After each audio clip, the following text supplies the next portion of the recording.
Bada bing, bada boom.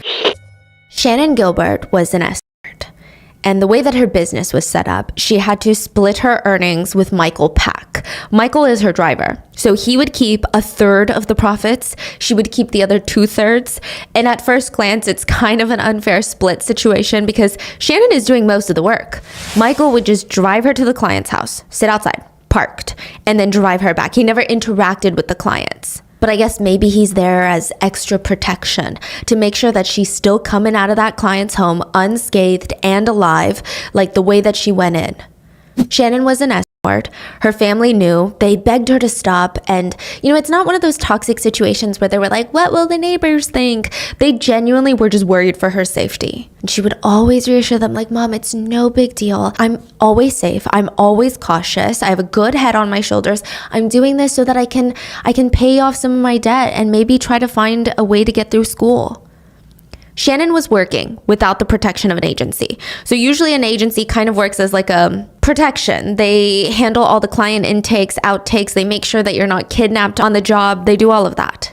May 1st, 2010, Shannon went for an out call, meaning that she would be going out to a client's home. Now, the client's name is Joseph Brewer. They agreed on the amount of $450 and everything else was set in motion. Michael would drive her there at around midnight. He would stay in the car while Shannon went inside and performed her services. If any out call could be deemed safe, this would be the one. Joseph Brewer lived in a gated community in Long Island called Oak Beach. I don't think it gets safer than that. Long Island, New York? Yeah, Long Island, New York. So Michael Pack was sitting in the car waiting for Shannon to come out. It had been about 3 hours at this point, and then the door to Joseph's house swings open. Joseph Brewer starts speed walking to Michael's driver's side, and it's like, whoa, whoa, whoa. Usually the clients want nothing to do with the drivers, the agencies, or the quote pimps, because it's just not what they do. They act like they don't exist. And he's like, get her out. Michael was confused. But Joseph is insisting that Michael should go into the house and get Shannon out right now. He gets out of his car, goes into the home, and he originally thought, okay, maybe Shannon had done drugs and Joseph can't, quote, handle her. So, maybe he just wants her out of the house. But when Michael walks in through that door, Shannon is accusing both men of working together, of being in on it and trying to kill her. Both men stated they believed that she had taken drugs and had fallen into a drug-induced state of paranoia. The 911 call is disturbing, not in the sense that it's filled with these high-pitched screams of terror, but it's unsettling when you know that she practically vanishes into thin air right after this call. She called? Yes, and then vanishes.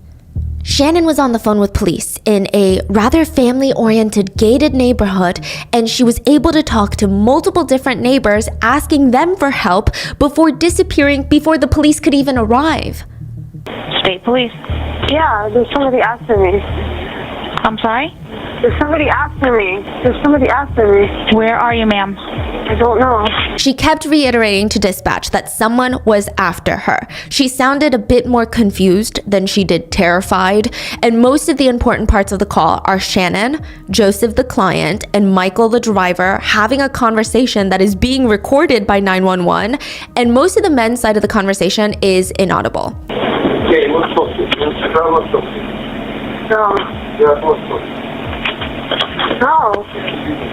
No, stop, no. And it seems like Shannon is suspicious that something is going to happen to her tonight. She thinks that these men have planned something sinister. She keeps asking Michael, the driver, multiple times, are you gonna kill me? Are you gonna kill me? To which he tells her, you're freaking me out. Let's just go home. What are you talking about? What's the matter? Are you okay? What are you gonna do? What are you gonna do to me? You freaking down. Come on. Let's go back to Manhattan. All right? But it's clear she does not trust anyone in this situation. She doesn't want to go with Michael. Her gut is telling her that something bad is going to happen to her. Please, get me out of here, Rex. You're a part of this all along. I have met him now. In the beginning of the call, it seems like she doesn't want to leave because she doesn't feel safe. But then later she asks Michael to get her out of here. And then she turns around to accuse him of being a part of this for the whole night. Another interesting thing to note is Shannon is really thrown off because it seems like Michael used her real name in front of Joseph. Why are you calling me by my name? Why? To her, it's like setting her red flags are going off. The red alarms are ringing. Her suspicion is through the roof. In front of clients, you never do because you use a fake name. And so she's like, why are you using my real name right now? Like, it's just adding this layer of like, I don't feel like I trust anyone right now. Why would you ever do that? And maybe it's like a very firm rule between drivers and escorts, like you never use the real name. And in the middle of that call, you just hear Shannon break out into a sprint. She's running fast past 1, 2, 3, 4 to 5 houses. She's screaming here and there throughout the 911 call.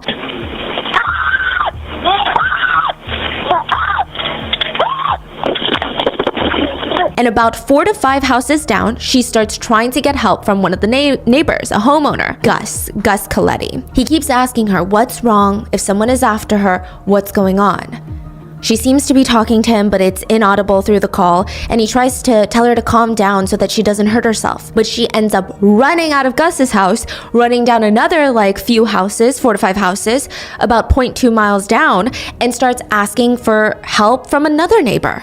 But after Shannon runs out of Gus's house, he too makes a 911 call of his own and reports that there's a very young girl, about 14 years old. Whoa. Shannon is 23, but she's incredibly petite, like 4 feet 10, less than 100 pounds. Gus even describes her physical appearance as, quote, very small. About 14 years old, running around screaming. He states that there is some guy trying to follow her in an SUV, which appears to be Michael driving to catch up with Shannon. There's a young girl about 14 years old running around here screaming, and there's some guy trying to follow her. The girl is about 14 years old, got blonde hair, very small. Shannon then runs to another neighbor's house, prompting another 911 call. Barbara, a middle-aged neighbor, was too scared to let her in. She called 911 and stated that there was a girl banging on her door saying that she was in danger.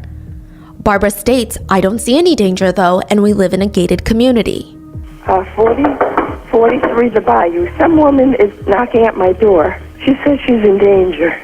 Do you know her or no? No, I don't. I'm not letting her in. And then the banging stops. The 911 calls stop. Authorities show up at said gated community, and Shannon has vanished.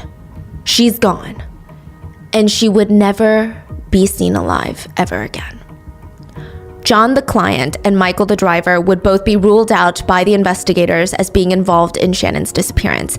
But Shannon's disappearance would lead to a chain of events that would uncover 11 bodies near the neighborhood, hidden in this marsh-like area. Many of them were naked, many in burlap sacks, some dismembered, some from more recently, others were skeletonized remains, and it was widely believed that this was all the work of a serial killer. The Long Island serial killer, Lisk for short. And for 13 years, everyone in Long Island, they knew about the murders. They talked about the murders, usually huddled in the safety of their homes at night. They even pointed the finger at influential members of the community as being the serial killer, hidden in plain sight. Even the police chief was accused of being the serial killer.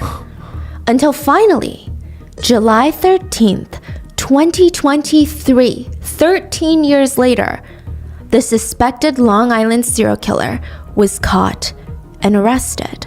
Interestingly, his Google searches indicate that he listened to many podcasts and watched many documentaries about the Long Island serial killings before he was caught. As always, full show notes are available at rottenmingopodcast.com. There are a lot of documentaries on this case as well as books, which will all be linked in the show notes. But this is a long, long time coming. I mean, it's been about 13 years since 11 bodies were found along the south shore of Long Island. For 13 years, a suspected serial killer had not yet been apprehended, and 11 different families had to deal with just grief, anxiety, and just the frustration of not having justice. And like I said, recently, July of 2023, a suspect has been arrested. He has been arrested and charged with 3 of the deaths, but he has not yet been convicted. He's also pled not guilty. So just keep that in mind. And with that being said, let's get into it. John Malia was walking along Ocean Parkway. He's with his big German Shepherd Blue. Ocean Parkway is kind of a misleading name. Okay, I was imagining like the Pacific Coast Highway, a long stretch of road along the coast where you look out the window and it's such a scenic drive. You see these blue waters crashing on the shore. It's not that. It's a long stretch of road in Long Island, and on both sides, it's got like 12 feet tall reeds. Thin grass, but they look dead, they look more yellow, and they can grow 12 feet tall. 12 feet tall? 12 feet tall, surrounding both sides of this parkway. You could probably see the ocean from where you're driving, but it feels more like an illusion. Like if you were to park your car on the side of the road of Ocean Parkway, get out and try to walk to the ocean, you would have to push through reeds that are taller than you and would probably be scratching up your arms. If you're not familiar with the area or you don't have a strong sense of direction like myself, you might find yourself making circles. It's very easy to get lost in the reeds. Even though you think, oh, there's a road on one side and the ocean on one side, I should be fine. You might not be fine. Trying to retrace your steps back to your car could be a very daunting task. So think more like a cornfield, but it's not that lush, green, vibrant color that you imagine. The area just kind of feels dead. Especially on this day, December 11th of 2010. It's cold. There's a thin layer of sleet on the ground. The weather is overcast. I probably wouldn't walk my dog under those conditions, but John's dog, Blue, the German Shepherd, was a very active dog, and he knew that area well, like the back of his hand. Enough so that John trusted him off leash in the reeds. In fact, Blue was almost like John's protector. So whenever they're together, John's like, I feel good, I feel at ease, I feel calm. So he's waiting as Blue is sniffing around the bushes of weeds that surround them. And just as Blue is about to relieve himself, he freezes up, his ears go up, and John looks up quietly. He notices this sudden shift of energy in his dog. What is it, Blue? It's like Blue is trying to tell him something. And immediately, John's heart starts racing because he's seen this before and it can only mean one thing. Blue is not just John's beloved pet. Blue is a cadaver dog, and Officer John Malia was about to find a dead body. And immediately, it was like a police parade. Cop cars, one after another, pulling up, uniformed officers running into the reeds, forensic teams, coroners, homicide detectives. They would find 4 bodies. These 4 bodies would be known as the Gilgo 4. All 4 bodies were found clearly murdered, strangled, and none of the 4 bodies belonged to Shannon Gilbert, who had just vanished not too long ago in this exact area. Oh, they were searching for Shannon. Yeah. And found 4 other people. Yeah. Wow. And in the matter of months, the residents of Long Island would realize that there is a serial killer operating amongst them. December 11th, 2010, a young woman's body was found by Blue, naked, strangled, and in a burlap sack. December 13th, 2010, another 3 bodies were found. These would be the Gilgo 4, naked, strangled, all young women, curiously, all under 5 feet tall, and all wrapped in burlap sacks. March 20th, 2011, 3 months later, another body was found. Just a dismembered skull, forearms, and hands, not too far from the Gilgo 4. So right now it's 5 now, you're saying? Now it's 5. Oh. April 4th, 2011, just 6 days later, another 3 bodies are found. Now it's 8. One was just another set of hands, forearms, and a decapitated skull. One was a toddler dead and wrapped in a blanket, and another was the body of an Asian American individual. April 11th, 2011, a week later, another 2 dismembered bodies were found. A total of 10 bodies were discovered on Gilgo Beach in the span of 5 months, and Shannon Gilbert was still missing. I don't even know how would people feel in that time. Like, back in 2010 when this news was breaking. Can you imagine how terrifying that is? I would just feel like utter terror. Yeah, I'm curious to know if anyone was from that time Long or from that Island. area and what was going on, because Yeah. whoa, that's terrifying. Yeah, like if you were growing up there, did you notice a shift in maybe the way that your parents reacted to you going out? Were you allowed to, did you have a new curfew? Like, did you notice any of these small shifts, even if you didn't know exactly what was going on? Yeah, wow. The commissioner of the Suffolk County Police Department held a press conference where he confirmed that it appeared that this was the work of a serial killer. And then the phone calls happened. A lot of these phone calls actually happened before the police found the bodies in Gilgo Beach, which I think just makes the situation much more heartbreaking. A lot of the victims, their families had been losing sleep. They had put their lives on pause looking for their vanished loved ones. Like, where are they? Did they run away? That's what the police are saying. Was there foul play? I have no clues. This is before the bodies are found. One of the victims, Melissa Barthélemy, which I'm going to get into the victims in a little bit. Melissa's sister, Amanda, had dedicated so much of her life to finding her missing sister. For years, that's all she focused on, was finding her sister. She just vanished one day in New York City. Amanda would stop at nothing until her sister was found, okay? She knew that her sister would never run away. They were basically best friends. They told each other everything. She needed to find her sister, Melissa. A few months after Melissa went missing, Amanda got a phone call from Melissa's phone. Her stomach dropped.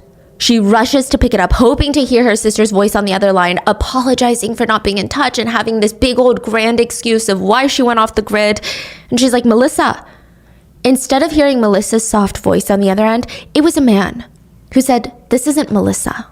Amanda started panicking. I mean, she wants to drop her phone, hang up, but she knew that this phone call could be the only time to get any information on the whereabouts of her beloved sister. She had to talk to this man, but it was clear he was just here to play games, okay? The man on the other end sounded so cold, calculating, devoid of all emotions. He sounded like pure evil, and it sent shivers down Amanda's spine.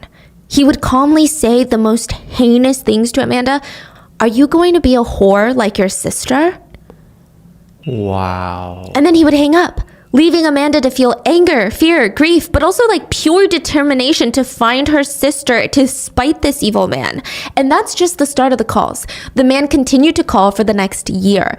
The family continued to pay Melissa's phone bill because it was clear that the man had her phone and this was his way of reaching out. And there's nothing could be done to track? Oh, let me tell you. Okay, so before we get there, sometimes Amanda's mom would pick up the call just to spare Amanda from the pain, you know? Like, imagine your sister's gone missing and you're the one picking up these phone calls, but the man on the other end would just hang up. It's almost like he wanted to taunt Amanda specifically, the person that Melissa was the closest to. They're closer in age, and it's like he wanted to gloat to her. In one call, the man told Amanda that her sister Melissa was dead. He said he killed her and he was watching her body rot. He also said that one day, I will show you Melissa's rotting body. The phone calls themselves were very unsettling, but they were also very revealing. So yeah, this happened in like 2009, 2010. Authorities could still trace calls back in the day. So why would the killer risk calling the sister of the victim so many times? Because he got off on it. He's a sadist. He's a cold, calculated, sadistic killer. This was a man that enjoyed the hunt. The taunting, the inciting, the riling up people is like a big part of that. He just wants people to know, I did this and I got away with it. He just can't stand not getting some credit for his crimes. Well, the police would trace his calls and it would lead them right to the middle of New York City, Midtown in Manhattan to be exact. So the calls, they can be traced to a very small area, but New York City is a densely populated city. The calls all took place during rush hour between 5:30 to 6:30 p.m. The authorities would pull up CCTV footage around the couple of blocks that the calls could be zoned in on. And literally so many people in and out of offices, trying to catch a cab, trying to get on the train, trying to get into their cars, and almost all of them are on the phone. And it's 5:30 to 6:30? Yeah, peak rush hour. That's like someone getting out of the work time, right? It's like a killer just finished his day job and is like, I've been waiting for this moment. Yeah. It would be impossible to pick out the killer. I mean, it's like finding a needle in a haystack. And then for decades, nothing. The investigation stalls. I mean, they knew a few things. They were looking for most likely a middle-aged white man that knew the area well. The dismemberment of some of the bodies hinted to someone who took pure pleasure in hunting others and of inflicting pain. The calls signified that this is someone who wanted to relive that feeling of power over and over again and craved the hunt. And also, the killer would be the type to believe that he's too smart to be caught. And that almost kind of bothers him in some way. He wants to play games. He wants people to know that there is someone out there doing these terrifying things, and he almost wants credit for it. Because of the burlap sacks, for a while authorities and the public believed that maybe the killer was like a blue-collar worker of sorts that worked in construction, possibly plumbing, or something with their hands, they would kind of narrow down their pool of suspects, but not by much. So throughout the years, many people have been accused of being the Long Island serial killer. It's like a guess who type of game. Can you spot the killer in the crowd? This went on for about 13 years before someone was finally arrested. Joseph Brewer was suspected by netizens of being the Long Island serial killer. He was the man/client that met up with Shannon the night that she vanished. He claimed that Shannon came to his home and after a while started behaving erratically, and he just wanted her out.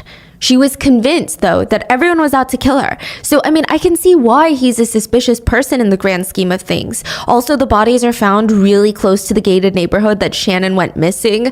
The reason that the bodies were uncovered was because of the investigation into Shannon Gilbert's disappearance. But he passed a polygraph and he was cooperative with the investigation. He was ultimately cleared by the police as a suspect in Shannon's death, as well as a suspect in the Long Island serial killings. Recently, a lot of my friends and family have been starting small businesses, and they've been seeing all these people online having like a breeze. You know, they sell their art, they sell their designs, their products online, and everyone is just flocking to them. But when they sit down and try to come up with a game plan of how to sell their products, they feel so overwhelmed, like they don't even know where to start. Sometimes it feels like a mountain. I think Shopify is the best starting place. And the best part is Shopify is going to stay with you all the way until you get to that top of that mountain, and they're going to support you the whole way through. You guys tag me in your products. You guys are super talented, whether it's drawings turned into hoodies. I've seen you guys create ceramic mugs. You guys are like one of the most talented bunch I've seen. Shopify can help. Shopify is the commerce platform millions of businesses use worldwide. So whether you're talking about an out of the garage, just getting started with you and your friend, or you're talking about a massive business that you're ready to IPO, Shopify is the only tool that you need to start, run, and grow your business without all of that struggle. Shopify puts you in control of every sales channel. So whether you're selling in person on Shopify's POS system or on Shopify's all-in-one e-commerce platform, you're covered. And once you reach that audience, Shopify has the internet's best converting checkout to help you turn them from browsers to buyers. And I like how with Shopify, as the business owner, you have control, and they're just really there to assist in taking your business to the next level. Shopify actually powers 10% of all e-commerce in the US and millions of other entrepreneurs of every size across 170 countries. So you know you're in a good crowd. Plus, Shopify's award-winning help is there to support your success every step of the way, which I think is super huge. And this is a possibility powered by Shopify. Sign up for a $1 per month trial period at shopify.com/rotten, all lowercase. Go to shopify.com/rotten to take your business to the next level today. Shopify.com/rotten. Joe Fody was suspected by netizens of being the Long Island serial killer. Now, this one is interesting, okay? So at one point, if you went on the Wikipedia page for the Long Island serial killer, Joe Fody was listed as being the perpetrator. But he had never been arrested. I don't know if he's ever really been investigated. He's definitely never been convicted of the crimes. So who the hell is Joe Fody? That's what people were wondering. Joe Fody was a retired corrections officer from Suffolk County Jail. This is the jurisdiction of where the killings happened. He was under investigation after being sued by 5 female inmates who insisted that he had essayed them while they were in jail. Obviously, if these accusations are true, Joe Fody needs to be put behind bars for a very long time. But what does that have to do with the Long Island serial killings? Well, people connected the dots. Okay, if he is heinous enough to essay people in prison, he probably had some other crimes outside of his job. Maybe he killed escorts. Internet sleuths also found another interesting link. I believe you can see who edits information on Wikipedia, and somehow these internet sleuths were able to track whoever edited and add Joe Fody's name as the killer on the wiki page. They tracked the IP address to whoever edited it, and it was pinpointed to none other than the Suffolk County Police Station. So does that mean that someone that worked within the very same police station felt like, oh, I can't come out with this information because I'll lose my job, I might get killed, so all I'm gonna do is put it up on Wikipedia and let the netizens handle it? Wow. What is very chilling behind the scene, like, yes. activities. Wow. Like, what did they know that we didn't know about Joe Fody? Joe Fody, though, was eventually cleared by the police, but I believe there are a lot of netizens who just never let this connection go for the past 13 years. Peter Hackett was suspected by netizens of being the Long Island serial killer. So he's the former head of the Suffolk County Medical Services. A lot of big people involved, okay? He actually lived very close to where Shannon went missing. It's like practically his backyard. Apparently he knew Shannon and would help her get medical services, but allegedly he would do that inside of his own home. He was also trying to, or already did, open up a home for individuals trying to get back on their feet, and he claimed that he wanted to help Shannon. Apparently, he also mentioned providing care to Shannon the same day that she went missing, and it made Shannon's mom and family very uncomfortable. So the theory was that Shannon was terrified after making those 911 calls, but she ran to Dr. Hackett's home for help because Barbara wasn't opening the door. Maybe Peter Hackett had done something after that. It's said that Peter Hackett was not a well-liked man, like at all. A lot of his neighbors hated him, stated that he was dramatic, temperamental, and when investigated by authorities, he refused to take a polygraph. It just felt like this man had a lot of things to hide. Shannon's family would even file a wrongful death suit against him. And in the end, authorities said, this is not the killer. He's just a drama queen that loves attention. Like he wanted to be a part of the conversation of a big case, but he didn't even realize what he was getting himself into.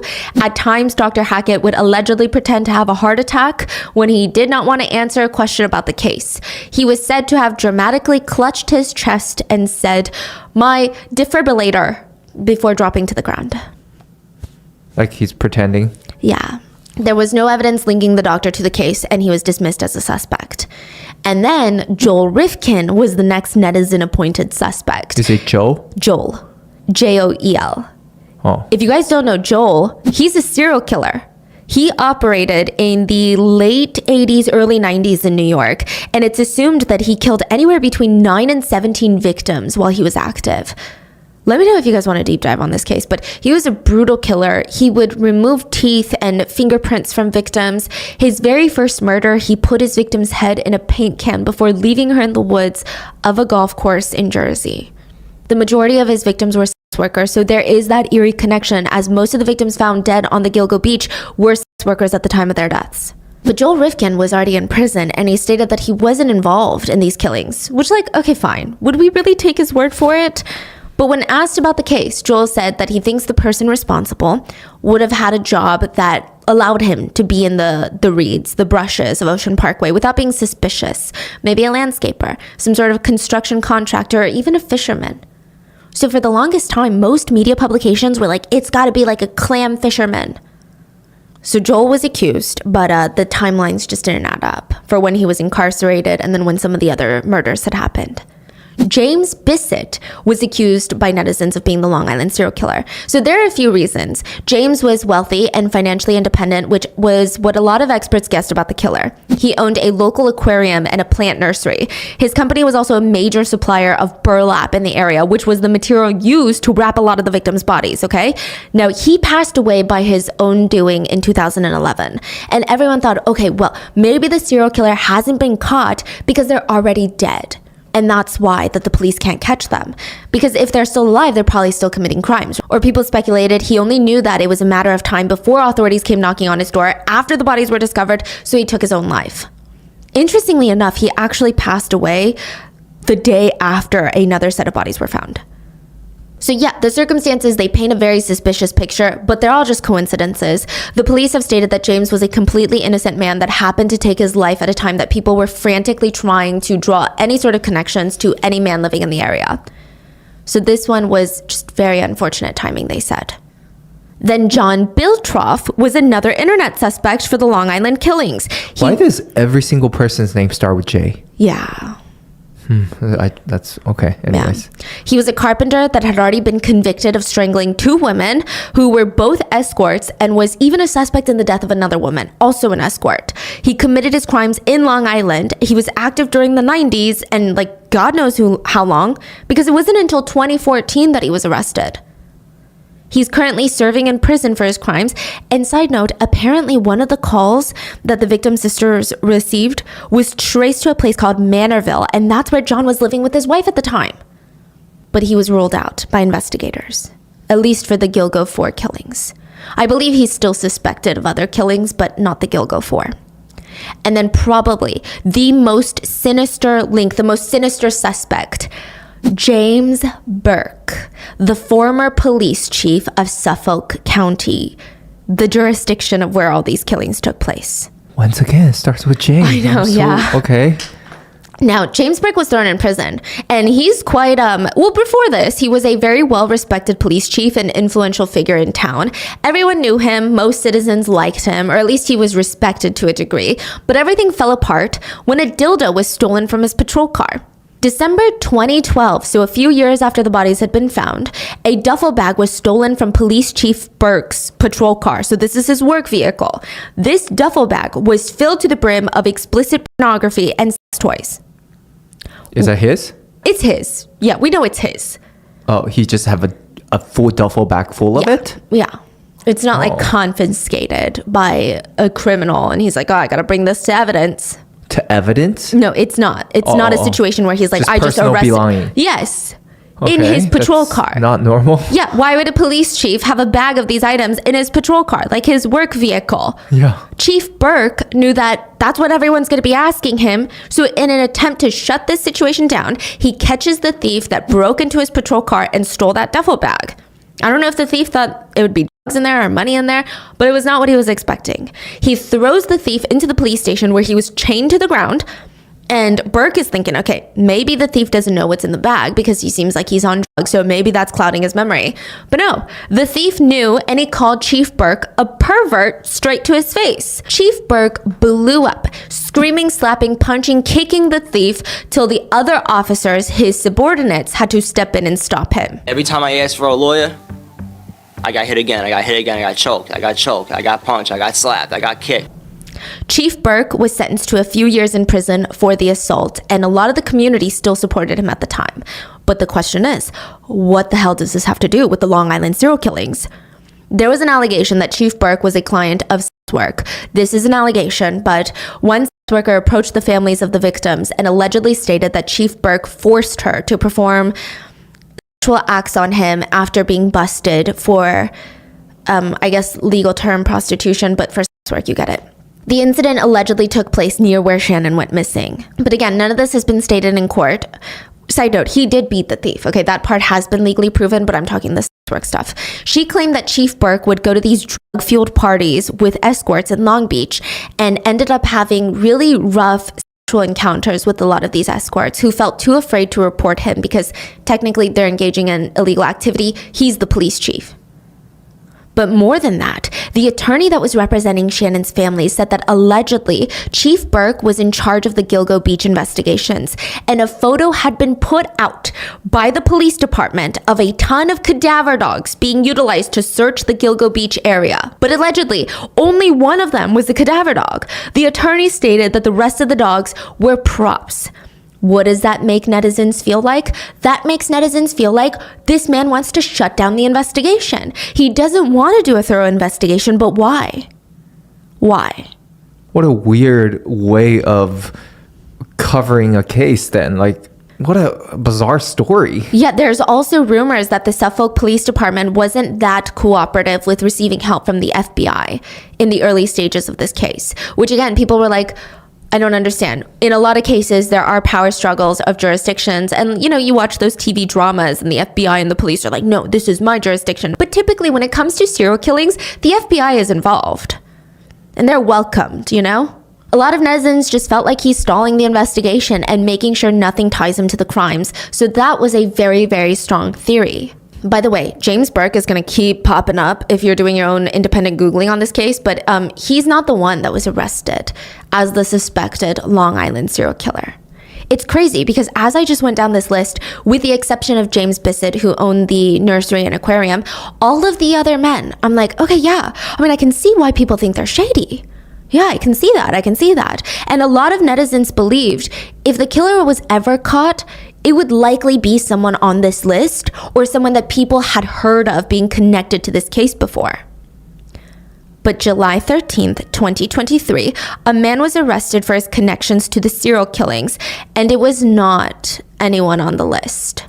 It was a dad, a husband, an architect in Midtown Manhattan. He founded and owned his own firm, RH Consultants and Associates. Not anything to do with RH, the furniture shop. He had an office on Fifth Avenue, an architect that worked with massive companies like American Airlines, New York City sewage treatment, and even Catholic charities. He founded this? Yeah. So he's very, very successful. Yeah. Wow. Well, there's debate about it because technically he works with a lot of high profile clients. I don't know if his success ebbed and flowed. I don't know if he was in and out of financial despair, but I believe that at one point his family was on welfare. Okay. So that's a huge debate too. I believe he worked on the project for the new Target store in Soho, as well as the Burlington Coat Factory store in Brooklyn. Yeah. And his double life came crashing down because of a pizza. And I think a general tidbit in true crime is don't commit crimes and eat pizza. And if you do eat pizza, eat the whole crust. Barry was in his early 70s. This is not the killer, okay? Barry. And if you wanted to know what was going on in this little neighborhood in Long Island, you would go to Barry. Barry was like the eyes. Maybe not the ears, because he said he's a bit hard of hearing now. But he was the all-knowing figure in town. Like, he would see which kids acted up, which neighbors stared a little too long at each other's wives and husbands. He would also see the yellow tape go up. He was there when many of the neighbors were interviewed or talking about what it was like to live so close to a suspected serial killer. And a lot of these testimonies are conflicting. So whether it's hindsight, truth, attention, or just a little bit of everything, many of the neighbors said, I always knew that something was shady about that guy. My whole family stayed away from him. He was always, eerie, cold, creepy. And whenever I talked to him, I just could not put my finger on it. But he gave me a sense of uneasiness. Some neighbors even wore their suspicions about him almost like a badge of honor. The Schmidts always had a gut feeling about this guy. Mike Schmidt, the dad, he banned his kids from trick-or-treating at this man's house. They had to skip that house every single year, every single Halloween. There was one time that Mike caved and was like, okay, fine, kids, you can go ask for candy. When they got home, his wife flipped out and threw away all the candy. She did not trust him. Mike said one time a couple of the neighborhood dads were having beers out back, and they were in the backyard that faced this man's house. And he remembered as they're sipping on beer, during a lull in the conversation, he just couldn't help himself. He looked over and he said, he probably has bodies in there. And all the dads agreed. And now, with the crime scene tape, the police lights, the uniformed officers in and out of the house, everyone wondered, were there bodies in the house? Barry, on the other hand, he questioned himself. He's like, how did I let a serial killer slip into the neighborhood? This guy was just an average businessman. Nothing about him was particularly outstanding nor extraordinary. I mean, in fact, the guy grew up here. So this suspected serial killer grew up in the neighborhood. Barry watched him grow up in his family home, only to come back not too long ago to raise his own family here. He's a family man. He had a wife, he had 2 kids, a lovely daughter, and a big fancy job in the city. I mean, how could he be a serial killer? So news spreads to old high school friends. A woman named Maureen Boyle Holpit had sit down and heard all the news of her old high school buddy being a suspected serial killer. And she just remembered he used to leave all these cute little love notes for her during class. Sometimes in her locker, sometimes in her textbook. And don't get me wrong, she said the letters were nice. They were sweet. They were cute. She never really liked him back, but she never thought, oh, this guy's creepy. I'm scared of rejecting him. In fact, she kind of thought the letters were kind and complimentary, and she would always have a smile on her face when she read them. She said he was like a gentle giant. This part is intriguing. So he's a big guy, okay, tall, big in stature. All of the victims, well, most of them were under 5 feet. Very petite women. And that is a very scary picture, I guess, to have. Anyway, the love notes would read something like, I like you. Could you like me back? Sweet nothings, XO, Rex Heuerman. Rex Heuerman of Long Island, New York, Rex Heuerman of RH Consultants and Associates, and Rex Heuerman, the main suspect in the Gilgo Beach murders. Rex Heuerman, the suspected Long Island serial killer. So Maureen from high school, she's really distraught when she's reading these headlines of Rex Heuerman this, Rex Heuerman that, even more so when she realized that one of his victims over 20 years after high school was also named Maureen. So did anyone really know who Rex Heuerman was? Some people say, no, I knew it from the get-go. He was creepy. Some people said, I never saw it coming. He had a wife named Aza Elarup, a stepson named Christopher, and a daughter that he shared with Aza, Victoria Heuerman. And I'm not sure what the family dynamic was. There's not too much information on that, but it does seem like the family is incredibly shocked at finding out that Rex was suspected of being a killer. Maybe they saw him the way that Steve saw him. So Steve is a property manager in Brooklyn that worked with Rex for the past 30 years. That's a long time, okay? Oh my And he gosh. said he was just a big old goofy guy. Like, he kind of had a nerdy side, but all I saw was a hard worker that was very detail oriented in his work. And he said, he was a gem to work with. He was highly knowledgeable. There's actually a video of Rex online where he's talking about his line of work and how it is dealing with clients, and he seems like a New York business owner that you might come across. Like, nothing about the video feels that alarming unless you want to say like, oh my god, his eyes felt empty. But as being honest as possible, like taking hindsight away, I kept rewatching this video and I'm like, he seems pretty normal. He kind of has that gritty New York sense of humor where he says a little bit of edgy things, but it doesn't sound too aggressive. Just sounds like he says it like it is type of guy. He also seems like one of those friendly dads that make these kind of off-color jokes and you're like, I don't know if you should be joking like that. But there's nothing that I think, if I had hired him as an architect for whatever, I don't know if I would have been like, oh my god, his eyes are empty. He just seems, at least in a professional setting, very normal. And it's very possible that that's the Rex that the family knew. Or maybe they saw flashes of a darker side here and there. But maybe they could never imagine in a million years just how dark it would be. Someone who worked with Rex, a former coworker of his, stated that he scared her. She said his face would turn bright red whenever he was like even a little bit riled up or would see just like a random woman's face, like just randomly. His face would turn bright red like a little teenage boy. And he seemed to get off on making his coworkers squeamish. He just liked getting this reaction. So he would talk in depth and graphic detail about hunting and killing animals to get a reaction out of his female coworkers. She also stated that an ex-coworker had quit to start a new competing business nearby, and she said that Rex was so mad, she was scared that he was going to go out and shoot the ex-employee. Authorities searched Rex Heuerman's house and found over 270 guns in his vaulted basement. He only had 90 permits and licenses for his entire collection, meaning the majority of his guns were not registered. 270? Yeah. Side note, there were rumors that there was a soundproof torture room in his house, but that was confirmed to be false by authorities. It's likely that people misunderstood vaulted basement as soundproof room, and then it became like torture chamber. Other notable items found included a painting of a woman with 2 black eyes, like raccoon eyes, as well as a glass case with a doll inside. Interesting. These items have been seen by eyewitnesses being taken out of the house, but they haven't been confirmed by police. Here is what has been confirmed. The authorities dug up Rex's backyard and found no bodies buried. They did confiscate 8 terabytes of hard drives, and it hasn't been publicly revealed if the hard drives are filled to the brim, if they have anything of significance on them, but a few of Heuerman's searches were released to the public, and it's really bad. I'm going to be censoring most of them for this episode. I don't even think I could say it without, I don't know, being on a watch list somewhere. It's linked in the show notes, the bail application, and that's where you can find it. He was into some incredibly, incredibly dark stuff. He wanted to see minors anywhere between the age of 10 and 13 years old. He was looking for explicit content with girls with beaten or bruised faces or being tied up and tortured. The word crying appeared numerous times in his searches. He wanted to see women and girls crying and in pain, and he specifically wanted to see them cry while actively basically being tortured.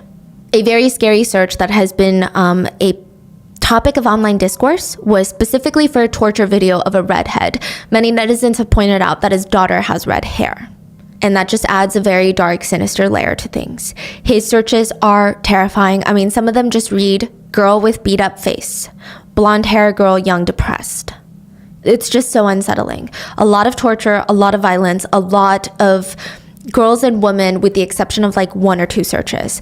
But that's not all. Apparently, he was also actively searching about the Long Island serial killer case. He searched things like, why could law enforcement not trace the calls made by the Long Island serial killer? Why hasn't the Long Island serial killer been caught? Long Island serial killer update 2022. Long Island serial killer phone call. FBI active serial killers. The Lisk investigation, new phone technology may be key to break the case. And at first I wondered, okay, maybe these searches could have been made in an anxious state. And it very well could have been. But then these searches I'm about to tell you about make me feel like this guy is getting off on not being caught, like getting off on outsmarting the cops. Map of all known serial killers, unsolved serial killer cases, America's 5 most notorious old cases, 11 currently active serial killers, 8 terrifying active serial killers we can't find. The Gilgo Beach Killer Criminal Minds episode. Yeah, he definitely is reliving it. It's not something that he's trying to hide away, get over. Like he wants to be in that state. Yeah. He also allegedly searched up the victims by name and even some of their relatives' names. And allegedly, the same account was used to search a number of podcasts and documentaries regarding this investigation. So if you guys put out a podcast or a documentary, he could have very well been watching it, as well as reviewing hundreds of images depicting the murdered victims and members of their immediate families. So he's trying to look at pictures of the victims' families or pictures of the crime scene, the murdered victims, or before they were murdered. Some people have interpreted this as Rex just getting off on not being caught, right? Which, side note, a woman by the name of Nicole Brass went on a date with Rex like 8 years ago before he was arrested and stated that the date was incredibly chilling. She was working as an escort at the time, and he just wanted to talk nonstop about the Long Island serial killings. He would even mention details that she had never heard before, and it sounded like he was so invested in this case. She said when he spoke about the murders, it was almost like he was visualizing it in his head and getting off to what he was saying. It seemed like somebody who really wanted to brag about something, but they couldn't. While a task force was investigating the Long Island serial killer, he was investigating the task force, trying to keep up with the news on if they were going to break the case or not. Now, beyond that, there are other connections to Rex in the case. We can kind of break it down to a few parts. So let's start with the DNA evidence. There was hairs found in the burlap sacks of how the bodies were wrapped on Gilgo Beach. 3 of them were female Caucasian hairs. 1 of them was a male Caucasian hair, but they ran it through their systems. It wasn't a match to anyone. So this is basically another needle in a haystack. How are you even going to find who to test this DNA against if they're not already in the database? So they just have these 4 hairs. 3 of them belong to Aza Ellerup, Rex Heuerman's wife. And she's not guilty. She's not even suspected of being involved. She's actually out of town when all the murders happened. She was like visiting family in Ireland, going to Maryland and New Jersey at each time of the murders. But it's like when you're at home, how much of your hair do you think has fallen on the floor or is stuck to the couch, on your bed, in your garage? And then that can get picked up by clothes or shoes. It's not that you would necessarily be guilty of a crime or even understand that a crime had happened. It's just you shed DNA as you exist. Now, his DNA, one of it was linked to the case. Now, this is going to be important later, but there's other evidence. And I think this will be like the new age of serial killers. So American Express, Amex records, it's a credit card if you're not from the US, they showed a reoccurring payment made to Tinder, the dating app. On his Amex. Yes, which revealed that Rex had a Tinder profile set up that linked to a burner phone number. His name on Tinder allegedly was Andrew Roberts. So basically, they believe that they're able to track his Tinder account to a burner phone and this burner phone to Rex, and this Tinder account is linked to his Amex. So it's like a digital trail. Side note, this selfie was also sent by a burner phone. So I don't know how they're going to argue that one in court, right? He sent a selfie to a worker from a burner phone. Rex was also caught on CCTV cameras at a cell phone store in Midtown Manhattan purchasing minutes for one of these burner phones, which, for those interested, Rex had a ton of different emails, fake emails that authorities believe he used to conceal his identity on these websites while hunting for victims. And one of the emails was hunter1903a3@gmail.com. And I'm sure it could very well just be Hunter, the name. But with all the talks of him being someone that likes to taunt, chase, and hunt his victims, I just thought it was an odd detail. But this is where I thought things were so interesting. So you know the whole Black Mirror episode, the Terms and Conditions episode, the recent release? Well, Terms and Conditions might have caught Rex too. So authorities traced Rex's home IP address. They monitored his IP address, and in creating one of these fake emails, he had to accept terms and conditions that was accepted from his supposed IP address. So they're basically saying, we can confirm, at least we're going to argue that this can be confirmed to be his fake email address that was used to create a Tinder account that is also used to link to a burner phone. Because he accepted terms and conditions from the IP address of his home.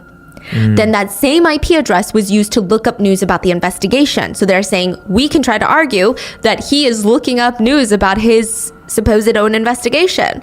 And then that same IP address was used to book flights at JetBlue for Rex Heuerman and his wife.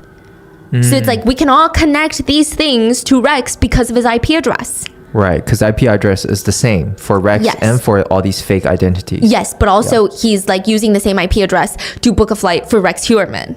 Meanwhile, creating fake identities with the same IP address. Yeah, exactly. So it's kind of like IP this address is the common link for all these fake. Yeah. Which I feel like this could very well be like the new age of serial killers being caught. Now, these are all the things that authorities are gathering and building a case against Rex Heuerman. I'm sure that there's a lot more information and a lot more evidence that hasn't been released to the public yet. And the way that they caught him is also very interesting. So back in January of 2022, there was a designated task force that was going to pore over the files and just try to find all these little pieces of evidence and see what they have.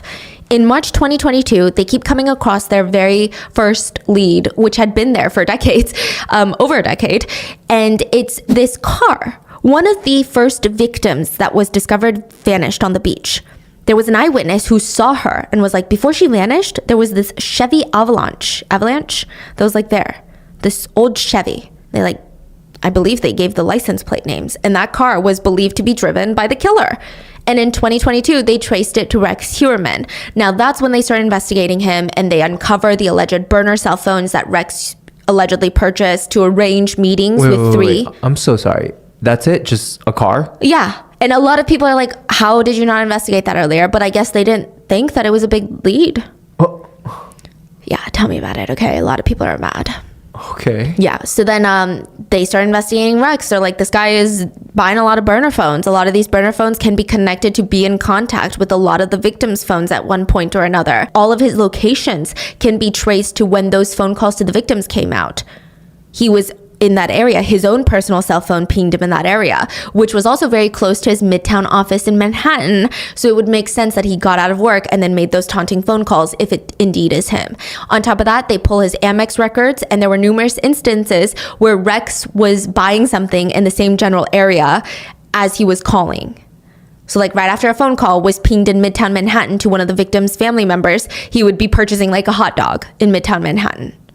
So just another link. And if you guys are into the whole nitty gritty breakdown in this, the show notes, I'm going to have the bail application. You can read over that, the court doc. But there's just a lot more in depth of like where each cell phone towers pinged him and at what times and like all of that.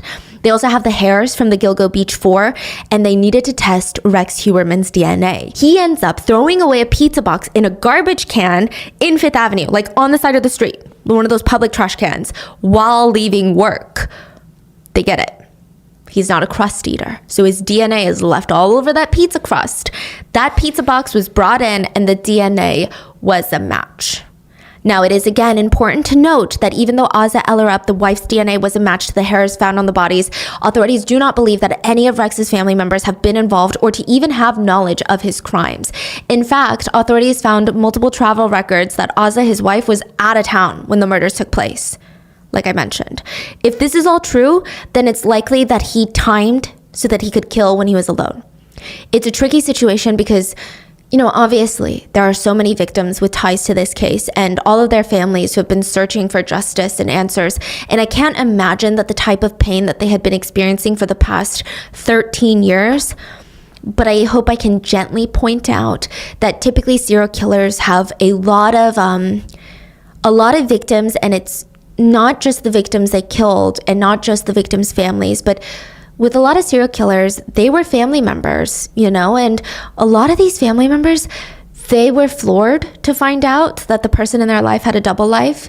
So I would just wonder if it's such a niche feeling that most of us will never, hopefully, be able to relate to. It's loss, grief, anger, betrayal, and just a strong sense of like how. I would imagine it's just a whole questioning of your life and identity. Rex's family members are really going through it. So they're going through this process, but his wife Aza is also battling cancer.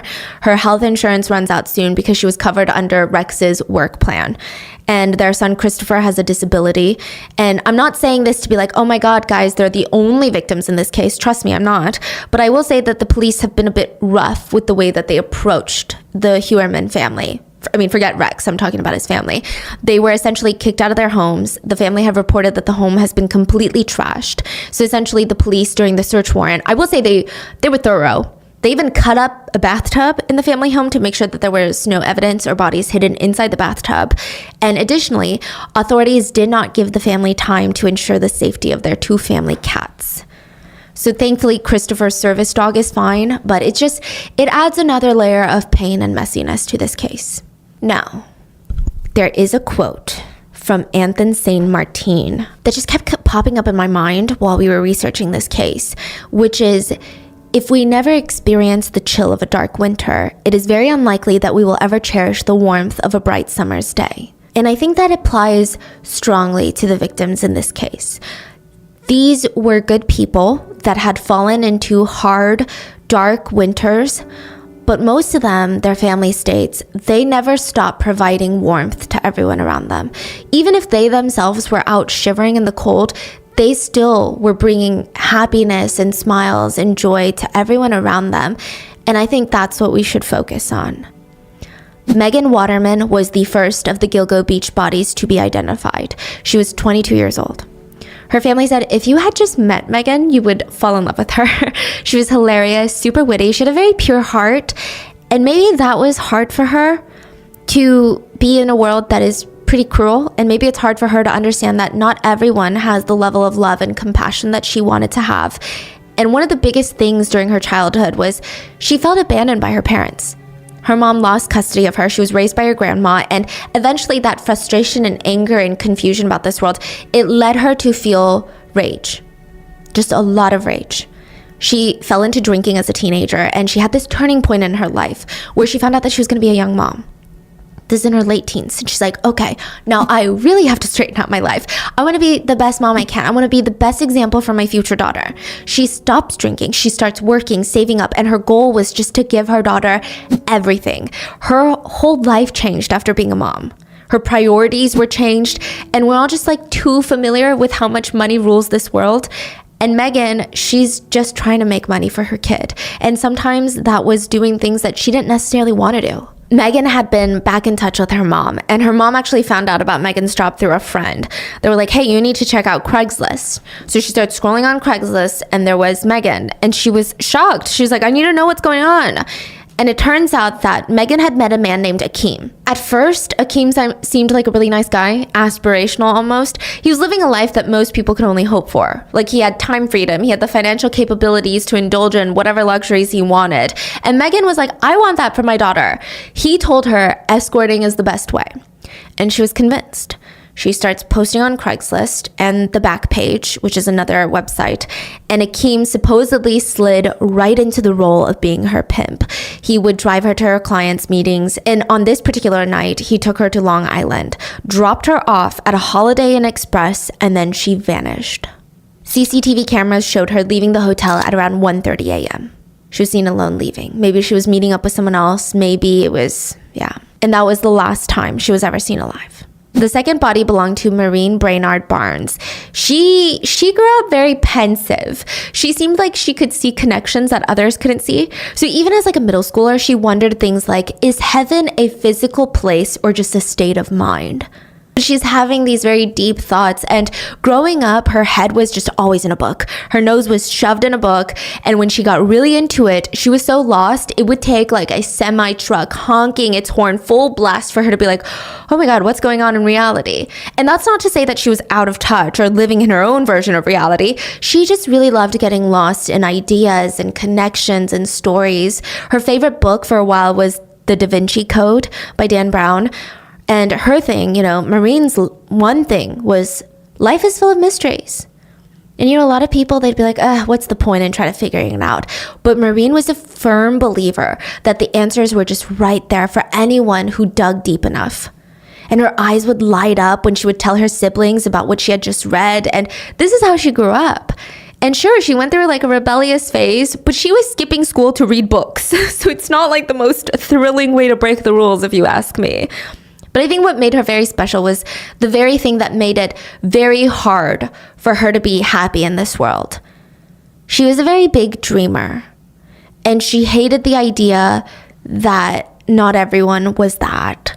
So one time, she was living with her sister, Missy, and she brought home these 2 stray kittens. They were infested with fleas. Like, the fleas were spreading everywhere. And her sister was like, you gotta get them out of here. You gotta get them out of the house. We can barely afford to take care of ourselves. We cannot take this on. And Maureen told her, you can't live life being so heartless. She went and bought flea shampoo with whatever little money she had. She came home, spent hours taking off every single flea and tick, and her whole body was covered in scratches from the kittens. But she did not feel any of that pain. And by the time she was 21, she had a 4-year-old daughter with no steady income. She tried everything. She tried working at a call center, delivering pizzas. Nothing really stuck. And then she was like, you know what? I'm going to be a musician. She really loved writing. So she's like, okay, this is what I'm going to do. But in order to fund myself, I'm going to try to be a model. So she goes on modelmayhem.com. She submits these profile shots and like model headshots, and then emails start flowing in from a ton of quote modeling agencies. They were basically escorting agencies. And obviously they know what they're doing. They're targeting young women who need to make money. And of course it starts slow. They say it's like webcam stripping, but in person, no intercourse. It's like being a dancer. That's it. It's a great stepping stone into being a model. All the top models had this phase in their career. And slowly she gets more and more intrigued, and she goes up to meet with a talent scout in New York City. And he kept saying as long as she came to New York City, he could help her get set up and she would be modeling in no time. Maureen was really excited.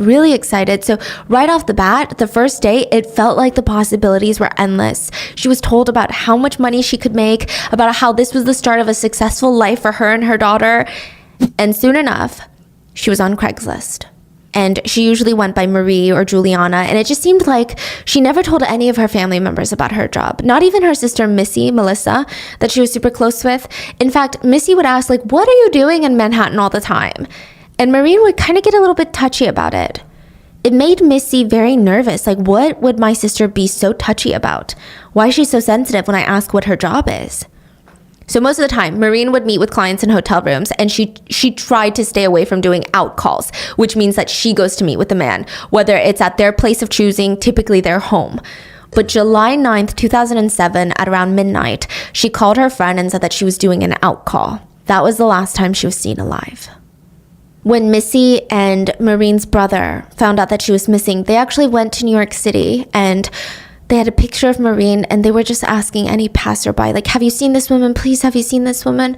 And I think the visual of that is just so heartbreaking, because if you've ever visited New York City, it's an amazing city, but people are on the go. People are probably not stopping to listen. And even the ones that did, they hadn't seen her. And it seemed like the police didn't care because she was an escort, and they said she probably ran away. Her body was found on Gilgo Beach 3.5 years later. After her disappearance, her best friend Sarah would actually receive phone calls from the killer. Wow. Yeah. And the killer would try to get Sarah to verify Maureen's tattoo, to be like, I know Maureen. Do you know Maureen? Where was her tattoos? Sarah would state the location of their tattoos. And he said, you know, I saw her. She was alive, living at a house in Queens, New York, which obviously turned out to be a false lead. But it does seem that it was the Long Island serial killer calling. Side note, according to the book Lost Girls by Robert Kolker, Maureen actually had posted on MySpace during her escorting days about having nightmares about encountering a serial killer during her job. Because I guess she was scared of the dangers of her job, which is, I'm saying she really avoided doing out calls. Now, Melissa Barthélemy was a New Yorker through and through. She would be the third body found on Gilgo Beach. She was born in New York. She very much had that no-nonsense New York attitude. I think she got it from her mom. So when Melissa's mom, Lynn, was giving birth to her, she was admitted into this Catholic hospital nearby. And she's screaming from the pain of the contractions. Like, she's giving birth. It's painful. And this nun runs in and is like, shh, you're waking up the other patients. And Lynn screams at her, shut up. You've never even had sex before. So it runs in their family, you know? And Melissa grew up to be 4 feet, 10 inches tall on a good day, they said. But she literally did not care. Her family said she had such a fiery personality. She was not scared to go up against men that were double, triple her size. Her stepdad, Jeff, said, yeah, that girl would not hesitate to punch a man in the face if he started something with her. She was fearless. We actually had a rule for her, which was you never hit first. Melissa told her family that she was going to move from Buffalo, New York into the city to start her own hair salon. And she left her family, including her sister Amanda. And the two of them were like two peas in a pod, so this was really rough for them to be separated. Melissa's plan was to start working at a salon, make money, market herself, save up as much as possible, and then start her own salon. And when she gets to New York, it's rough. She's not even making enough to pay the bills, to support herself. So she quits, and she tries her hand at a topless bar. Her parents were not thrilled. They scolded her, but she reassured them, listen, no one's touching me, and I'm just getting enough to pay the bills and maybe start something new of my own. Amanda knew that she was lying. But Amanda, her sister, would never break sister code by telling the parents the truth. Amanda knew that Melissa was working as an escort and not at a topless bar. At first, Melissa told Amanda, don't worry, because I'm just going on a bunch of dates with lonely guys, okay? There's no activity. But as time passed, Melissa finally told Amanda, okay, yeah, there are some activities involved. And Amanda was just so worried. But every time Melissa would come home, she seemed happy. She loved to spoil her family with gifts. But near the end of 2008, her family noticed a shift. The next time she came home for a visit, she kept talking about how she wanted to move back home soon. It just seemed like she was exhausted of this line of work. And then, July 12, 2009, she left her apartment to meet up with a client, and she was never seen alive again. The whole family went to find Melissa mode, okay? They're like, we gotta find her. Just like Maureen's family, they tried everything to locate her. They knew that Melissa would never disappear without telling them, would never go on the run. They called the police every single day, demanding that they help look for her, and every single day, the police would just hang up on them. A heartbreaking detail about this case, Amanda had to break the news to her parents about Melissa's line of work. Amanda felt guilt. She felt like maybe if I had said something or done something sooner, she wouldn't be missing. Melissa's family felt guilt of why didn't she tell us? Did she not trust us? Did she not think we would understand? It was just a lot of layers of grief. And additionally, Amanda was even seen as slightly suspicious by authorities because it seemed like she was hiding something and she would slowly have to reveal all the truth. For example, Melissa would bring around a boyfriend named John, and her parents thought that he was a nice man that was in love with their daughter. But Amanda knew he was basically just a pimp. He's the one that exposed Melissa to work. He dated her like a boyfriend and then lured her into escorting, being like, oh yeah, all my friends' girlfriends do this. I mean, it's just, you don't have to do anything with a client if you don't want to. It's all about having your own freedom and power. You don't have to do anything you don't want. And in the end, you're the one holding the strings and you're the one making the money. And he slowly made her feel more and more comfortable to do it. But the minute that she did, he just used her for her body and her for money. He started becoming physically violent with her as well. I mean, Melissa had been admitted to the hospital on 3 different occasions for head trauma and another time for a collapsed lung. He was beating her and putting her in a position where she could no longer be in control of anything. And now she was missing. 27-year-old Amber Lynn Costello was also found in Gilgo Beach. She was from North Carolina, and she had all the traits of like a Southern girl. Very kind, sweet, trusting. She was very petite as well. She had this older sister named Kim, and Kim was kind of like her mom, sister, and best friend. And Amber just seemed like a really happy kid until she was 5. A 26-year-old neighbor offered to take Amber and her older sister Kim and another girl from the neighborhood to play tennis at the park. We're not too clear what happened, but it seemed that the neighbor would grab Amber, drag her to the bushes, and essay her. The family was wrecked after that. Amber's father went up to the man and pulled a gun to his head. We don't know if he was arrested, but it was a very hard situation to overcome. Amber was emotionally traumatized. I think that she kind of blamed her parents as a kid. Her parents blamed themselves as a kid. It was a lot. And then everything just kind of deteriorated from there. As Kim grew up, both of the parents fell sick at the same time, and Kim was like, okay, I gotta quit school and I'm gonna become a dancer. So she became like a bachelor party dancer. Sometimes it would be her alone or with other girls, and she worked for this big agency. And she was told over and over again, like, you don't have to do any activities. In fact, this agency strictly forbids you from doing activities. Wink, wink. So the agency is basically saying, we pay you to go dance. Now, if you do something else, we don't want to hear about it. We don't want to know about it. You take that money in cash. Yeah, because I guess it would be illegal if they were running like, Yeah, an escorting business. And some of these girls, they all lived in the same house. There was almost like this sorority type atmosphere to it. And Kim really liked it. She was making more than like $800 a night or more. And other girls her age, they were making like $10 an hour working at fast food chains, if even $10 an hour. And Kim treated this job like a job. She was here to make money, set boundaries with clients, and in the end, it's all about making the money, providing for her family. Amber eventually joined to help make some money for the family. And people said that if you saw both the sisters, they were just very different. Amber seemed like she was more here for making connections, finding friends. Like I said, it's like a sorority type atmosphere. She really just wanted to feel like she fit in with the other dancers. She seemed too innocent for this line of work. For example, one of the dancers' boyfriends got arrested for purchasing illegal drugs, and that dancer couldn't afford a lawyer, whether she had blown through the money that she had made or she wasn't making as much as the other girls or had just started. Amber offered to dance and potentially do more with an attorney as payment for representing her dance colleague's boyfriend. Yeah. And while working for this agency, it seemed like the girls were, kind of getting led to do drugs. Kim got addicted to crack at one point, and for Amber, it was heroin.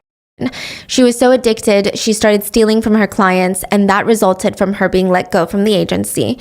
I believe Amber was briefly married, but she was going through a dark time. I mean, her addiction grew more intense, and how people describe her is Amber was someone that really wanted to be happy, but had a hard time sustaining that feeling, just keeping it for more than a second.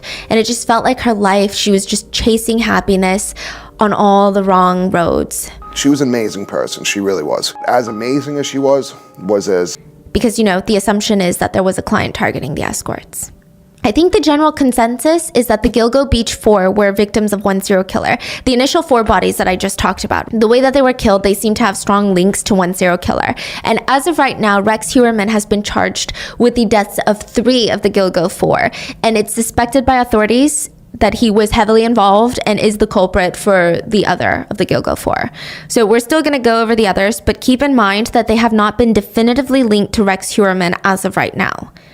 Jessica Taylor was also found on Gilgo Beach. Her head and hands were, at least. The rest of her body was actually discovered 8 years ago, and they had finally matched, yeah.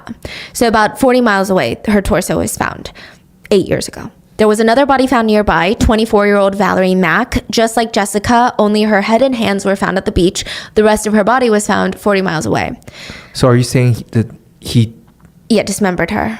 And then disposed them separately? Yes. So some people think that there was an evolution. If all of these bodies were belonging to one killer, there's an evolution as his personality evolves, as his killings evolve, maybe his confidence goes up.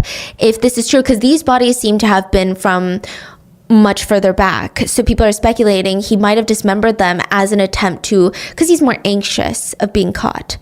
But maybe as his confidence grows, he has been just dumping bodies whole. Because he's like, no one's going to find the bodies. I don't have to go around and do all of this. Mm-hmm. And then he stopped. Well, people think that he probably didn't. Yeah. That there's another dump site somewhere, whether that be Rex or the Long Island serial killer, because again, legally, he hasn't been convicted yet.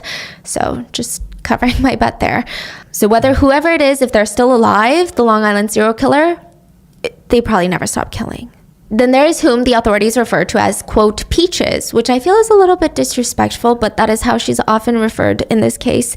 She was a Jane Doe, and she had a tattoo of a heart-shaped peach on her left breast. So authorities called her Peaches. She was a young black woman wearing gold jewelry at the time of her death. Her torso had been found decades ago in a storage bin, but her limbs were found in Gilgo Beach. Her body was linked to the toddler found on Gilgo Beach. So remember, there's a toddler. Yeah. That is believed to be Peach's daughter, and the theory is that Peaches was an escort that had brought her child with her on the job because she couldn't afford care, and her child was killed to get rid of any witnesses or trouble. There was also an unidentified Asian individual found on Gilgo Beach, and just to put a quick disclaimer, we have no idea how this person identified while they were alive. In all reports, they are referred to as he, him, because forensics have identified the remains as, quote, male, and the investigators have come up with their own theory of how this person was killed. Their body was found in women's clothes, so authorities speculated that they were an escort and they had advertised their services online, and the theory was the killer hired them and for whatever reason was very upset with how they might have presented themselves in the ad and then killed them. Profilers and officials lean towards this theory because their victim profile doesn't really match the others. And again, they speculate that they were killed by blunt force trauma. I believe we're dealing with skeletal remains, so there might be some evidence on the bones, but I guess it's just different from the strangulation and asphyxiation of the other victims. And then just, again, this is just going off the theory that all of the victims are related to the Long Island serial killer case. Some people argue that there are two killers that dumped their bodies in the same place. Nothing is 100% or certain as of now. There was another body, though. She was known as the Fire Island Jane Doe, but has recently been identified as Karen Vergata. Her legs were found wrapped in plastic decades ago, and the rest of her body was found on Gilgo Beach. And now we have to talk about Shannon Gilbert. She's actually not considered by authorities as a victim of the Long Island serial killer or the Gilgo Beach killer, but it seems like her disappearance almost triggered this investigation. It's almost impossible to hear about the Long Island serial killer without having Shannon's story so closely intertwined. So whether or not Shannon was a victim of the Long Island serial killer, it's yet to be seen, but Shannon was still a victim of someone. December of 2011, a year after the initial Gilgo Beach 4 were found, Shannon's remains were found in Oak Beach, not too far away. Her family was absolutely devastated. They said Shannon's life had been cut short before she could accomplish her dreams. Shannon was always known to be this very independent, strong-willed person, but her friends remember her to be a bit unstable. She didn't have that solid foundation to fall back off on when she was growing up. She did have a rough childhood. She was in and out of foster care. She was early on diagnosed with bipolar disorder. She was prescribed medications for it, but eventually she stopped taking them because she said it made her just feel so disconnected and shaky. One of her biggest dreams was just to support her siblings and provide for them. She wasn't picky about the jobs that she had. She was a hostess at Applebee's. She was a receptionist at hotels. Eventually, she moved in with her boyfriend, Alex, and started escorting for an agency. She would eventually branch off so that she would have to stop splitting the profits with the agency, and she hired a personal driver, Michael Pack. He was known to just drive personal escorts to and from clients and almost kind of serve as protection, but not really. As of right now, Rex has not been charged with Shannon's death. There have been no known links as of right now between the two, but Shannon's family and friends are absolutely certain that Shannon was killed, whether it was by Rex or by somebody else. She was killed. But what's infuriating is that authorities would state this may just be a young lady who ran into the brush in a hysterical state, fell down, and expired for some reason. What? So they're hinting at her mental illness past history, mental health past history of being diagnosed with different mental diagnosis, and also maybe she was on drugs. It's a very harsh way of stating it. A lot of netizens feel like, even if that are true, the way that they're stating it and going about Shannon's death, feel like they're just trying to sweep it under the rug because they already have enough on their plates. A lot of people wondered if the police commissioner at the time would have still said that had Shannon not been an escort. Authorities theorized, though, that Shannon was having a mental break and mixed with drugs was a recipe for disaster. She got lost in the thick reeds that are 12 feet tall and then died. But according to Dr. Michael Baden, a forensic pathologist who conducted an independent autopsy of Shannon's remains, he said he observed damage to Shannon's hyoid bone, which is a bone in your neck area. He believes that indicates strangulation. And since there were reports that she was drowned in the marsh, like she drowned in maybe a few inches of water in the marsh, which is common, you can drown in a few inches of water. He stated, but her face was found face up, which is atypical of drowning victims, even if the water was a bit higher. The Gilberts, Shannon's family, were really upset because Shannon's cause of death was listed as asphyxiation, which lined up with the other deaths caused by the Long Island serial killer. They stated, this isn't about us trying to pinpoint a serial killer or trying to make her disappearance fit a narrative. It's about finding truth and justice for Shannon. They also stated that they want to remember Shannon, that while alive, she had a complicated journey, but in death, she was a true hero. She was the potential reason that the other victims had been found and ultimately led to the alleged serial killer being caught. So as of right now, Rex Heuerman has been charged in the deaths of Megan Waterman, Melissa Bartholomew, and Amber Lynn Costello. He has not been charged in the death of Maureen Brainard Barnes, but not because he's not suspected of being involved, but because his DNA was not found directly on her body. Authorities are confident that Rex is the Gilgo 4 killer, but as for the rest of the victims, I guess we'll just have to wait and see how that plays out in court. And I'm not saying that to insinuate that there's not good evidence against Rex. I'm just saying he hasn't been convicted in the court of law, so I'm maintaining some caution. So that's all. There is, however, an unfortunate update. Shannon's sister, Sarah, was charged with murdering their mother, who was very vocal about this case and has been an advocate in this case, in a schizophrenic episode in 2016. Sarah stabbed her mother hundreds of times with a knife and bludgeoned her with a fire extinguisher. She's been sentenced to 25 years to life, and it just adds another layer of tragedy to this case. And I mean, of course, a lot of people think that there are no excuses to something like that, but there are a big group of people online that wonder, would this still have happened had Shannon not gone missing? You know, how much trauma did the family endure for her to have a schizophrenic episode of this caliber? Yeah, so it's just been truly, we don't know the impact of this case. And back to the disgraced police chief Burke. Remember that guy with the dildo in his car? Oh, yeah. According to the Daily Mail, which is considered by many a quite questionable publication, so do with that what you will, they've been publishing a few pieces about a supposed connection between Rex Heuerman and former Chief Burke. They claim that sources claim that the two would meet at notorious pickle parks. Listen, I had to look up pickle parks. Pickle parks are people who cruise around looking to either pay for or either offer for pay. But apparently, after Burke got out, he was arrested recently for soliciting an undercover park ranger and for indecent exposure and public lewdness. He was offering for pay. And apparently, Burke and Rex had crossed paths, according to many anonymous sources. I guess it's just something to look out for, a link between the two. You know, it would be very interesting as the trial pushes forward. In slightly more positive news, K-9 Officer Blue was eventually honored at their police department awards ceremony for their contributions to the Gilgo Beach homicide investigation. Rex Heuerman has pled not guilty.